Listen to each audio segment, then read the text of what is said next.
Today we will be doing the unit 5 of the chapter 2 Indian contract act 1872 का breach of contract और इसका remedies. Unit का overview है, anticipatory breach of contract होता है, actual breach of contract होता है। एंटिसिपेटरी ब्रीच क्या होता है, सेक्शन 39 में बताया गया है कि आप पहले से ही फ्यूचर का जो ब्रीच करने वाले उसके बाद बता देते हो, आपके पास दो ऑप्शन रहता है which we will be seeing further.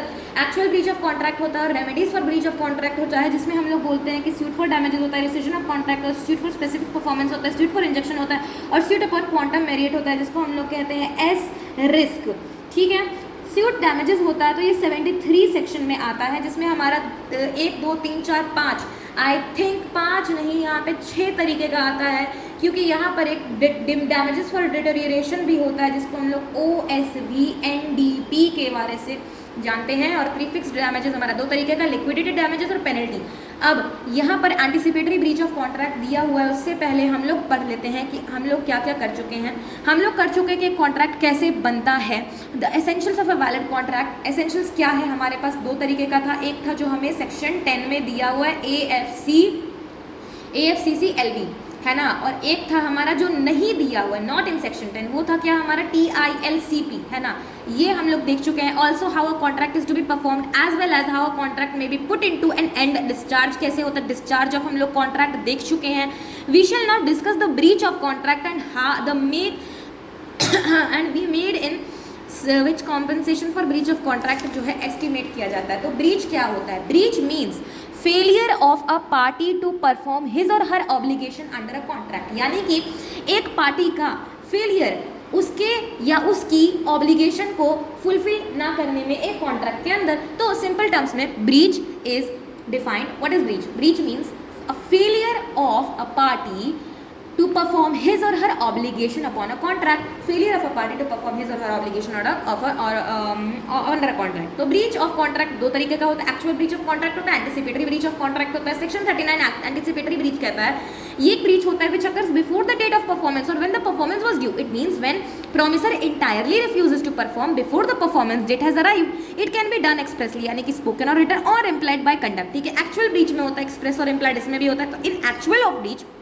a party refuses or declines to perform on the date or during the performance on the scheduled date means breach happens on the date when performance was due। Anticipatory में आपके पास 2 option रहता है, एक option रहता है कि आप ना इमीडिएटली रिसाइंड कर दो, कैंसिल कर दो कि नहीं आप नहीं कर पाओगे तो छोड़ दो, मत करो, यानी कि आप डैमेजेस का इंतजार नहीं करो। ठीक है, तो स्यू कर दो, डैमेजेस वगैरह ले लो। अगर जो है ऑप्शन 2 जो है वो आप बोलते हो कि छोड़ो छोड़ो कोई बात नहीं, तुम अभी हमको बता रहे, जैसे प्रॉमिस जो ड्यू है वो 12 तारीख का, आपको रिफ्यूज़ल मिला है 1 तारीख को, 1st of let's say 1st of क्या, ये क्या है, ये जुलाई है। ठीक है, तो 1st ऑफ जुलाई को आपको बोल दिया कि नहीं नहीं जो 12 तारीख को जो करना था वो मैं नहीं कर पाऊंगा, आपको रिसिजन, आपको जो है रिफ्यूजल एंटिसिपेटरी ब्रीच हो गया। अब क्या कर सकते हो, आप 2 काम कर सकते हो। सबसे पहले तो आप जो है या तो कॉन्ट्रैक्ट को पूरी तरह से कैंसिल कर दो, ठीक है तुमसे नहीं होगा तो तुम जाओ भाड़ में, मत करो, हमको बस स्यू फॉर डैमेजेस कर दो और हमको जो है डैमेजेस वगैरह दे दो। ठीक है, डैमेजेस वगैरह आप ले सकते हो। ठीक है, और दूसरा ऑप्शन है कि आप जो है उसको चलने दो, ड्यू डेट का इंतजार करो। आपको 1 तारीख को ना पता चला, आप बोलोगे ठीक है चलो 12 तारीख का इंतजार करते हैं, हो गया तो अच्छा बात है, नहीं हुआ तो। अब इसमें भी आपका 3 चीज़ होता है। पहला तो अगर परफॉर्मेंस हो गया तब तो बहुत अच्छी बात है कि आपका ब्रीच होने वाला था, आपने कर दिया, बहुत अच्छी बात है।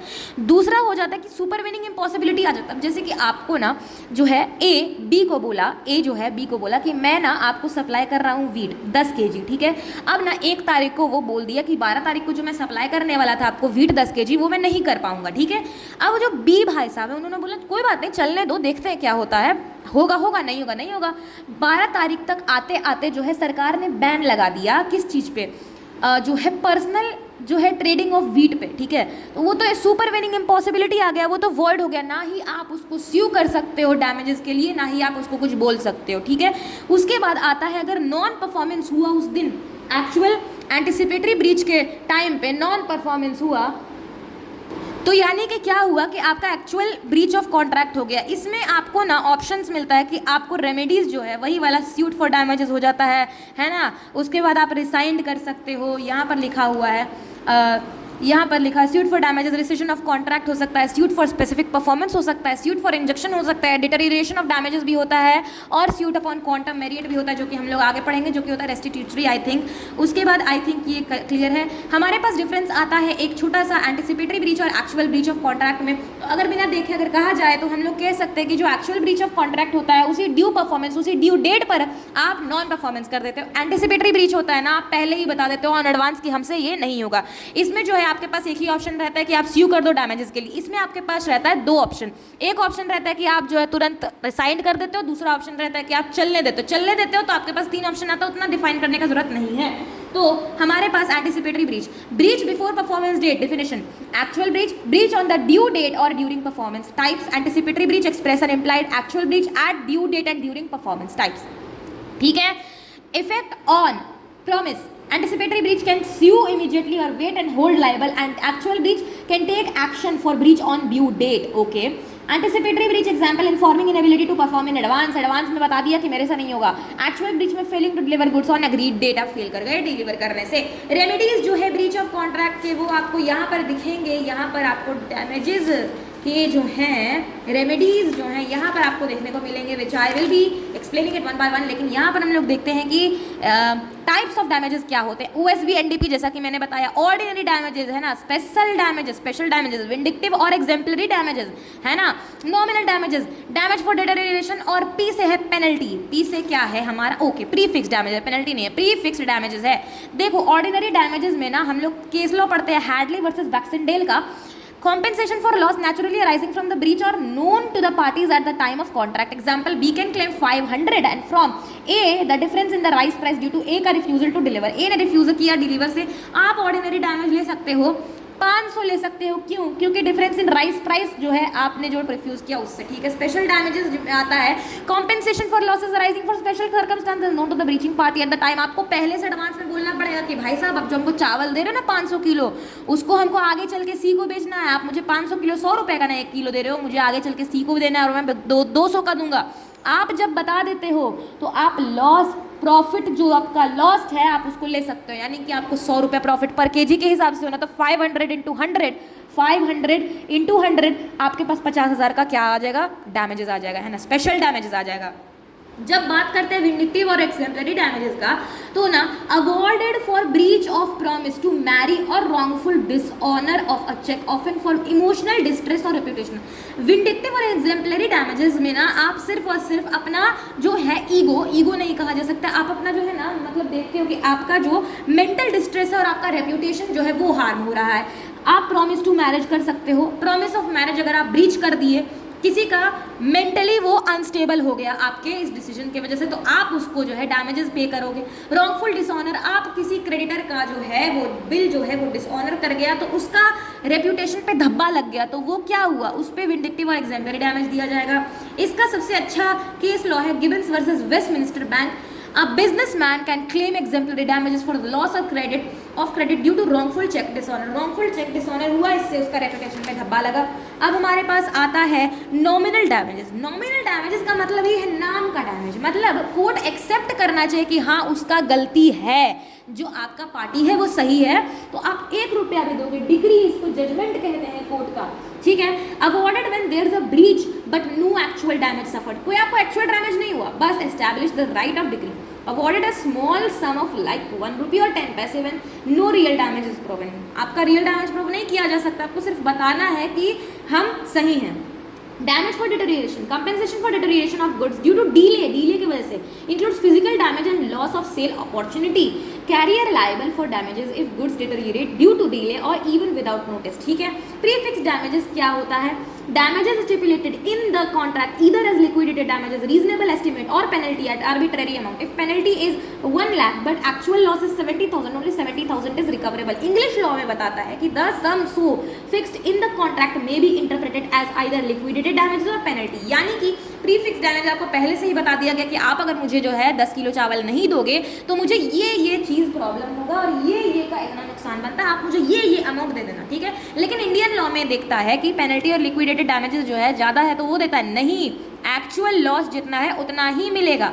अब हम लोग यहाँ पर देखते हैं condition, there should be damages, damage होना चाहिए, नो डैमेज नो कॉम्पेंसेशन।